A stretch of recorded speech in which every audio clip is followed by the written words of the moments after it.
সূর্য ওঠা সকাল, অলস দুপুর কিংবা নিঝুম রাত, ৮০ দশকে এই ক্যাসেটের সুরে শিহরিত হতো মানুষের মন। ৯০ দশক পর্যন্ত গান শোনার এক অবিচ্ছেদ্য অংশ ছিল এই ক্যাসেট।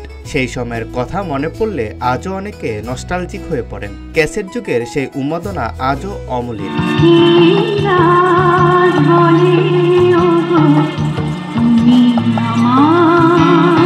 সোনালী অতীতে আসিফ আকবর, এন্ড্রু কিশোরের মতো শিল্পীরাও মাতিয়ে রেখেছিলেন ক্যাসেটের জগৎ।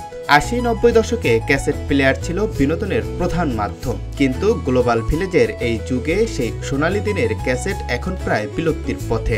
রেডিও, টেলিভিশনও যেন রূপকথার গল্প।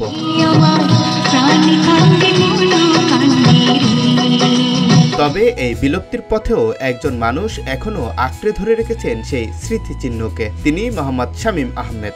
৩৬ বছর ধরে ক্যাসেট ও রেডিওর ব্যবসা চালিয়ে যাচ্ছেন একা। স্টেডিয়ামে ১৯৮৮ সালে আইসি, আসার পর থেকে মনে করেন আমি তার ইচ্ছা সরাসরি ব্যবসায় নামি নাই। আমি একটা বাইরে এখানে ছিলাম, উনি ইম্পোর্টার, তো ওনাদের মাধ্যমে আমি মনে করেন ওনারা কখনো বলতো না যে ওনাদের এখানে কাজ করে কি ভালো মন্দ এগুলো কিছু বলতো না। আমি তার থেকেই ব্যবসাটা শিখছি। ক্যাসেট জগতের কি নাই আমার কাছে।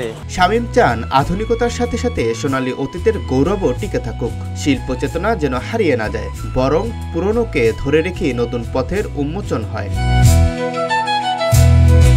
প্রথমে শখের বশে সিনেমার ও গানের ক্যাসেট সংগ্রহ করতেন শামীম। সেই শখই ১৯৯০ সালে রূপ নেয় ব্যবসায়। মতিঝিলে স্ত্রী, এক ছেলে ও এক মেয়েকে নিয়ে তার সংসার। একসময় এই ব্যবসা জমজমাট থাকলেও এখন আর সেই রমরমা অবস্থা নেই। যখন স্টেডিয়াম আই তখন স্টেডিয়ামে দোতলা যন্ত্ররঙ্গ একটা ক্যাসেটের দোকান ছিল। আমি ক্যাসেটের প্রতি আমার নেশা ছিল। আমি কানের ওয়াকম্যান, আপনার সিডি ওয়াকম্যান শুনতাম। তখনকার আমলে আপনার এক একটা ওয়াকম্যানের দাম ছিল ৪২০০, ৪৮০০ টাকা। দোতালি স্টেডিয়ামে দোতলা একটা ক্যাসেট রেকর্ডিং আসলে ওইখান থেকে আমি একটা মাইকেল জ্যাকসনের ক্যাসেট একটা রেকর্ডিং করে ৬০ মিনিটের ক্যাসেট। তখন মনে করেন যে ওই গানটা ইংলিশ মাইকেল জ্যাকসনের ক্যাসেট, আমি বুঝি না ইংলিশ সম্বন্ধে, তারপরে মনে করেন ওই থেকে একটা নেশা ঢুকে গেল গা যে আমি না একটা ক্যাসেটের দোকান করবো। ১৯৮৮ সালে প্রথম গুলিস্তান স্টেডিয়াম মার্কেটে চাকরি শুরু করেছিলেন শামীম। ১৯৯০ সাল থেকে শুরু হয় তার নিজস্ব ব্যবসা। দীর্ঘ এই পথ চলায় বিক্রি করা ক্যাসেট বাদ দিলেও এখনও তার সংগ্রহ রয়েছে প্রায় ৭ থেকে ৮,০০০ ক্যাসেট। শুধু তাই নয়, ইসলামিক ওয়াজ, কুরআন তিলাওয়াত সহ কয়েক হাজার ক্যাসেট প্লেয়ারও সযত্নে রেখেছেন তিনি।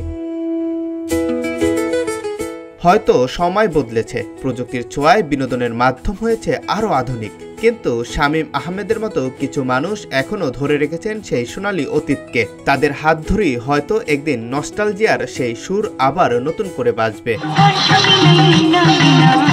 জাকারিয়া রবিউল, রূপালী বাংলাদেশ।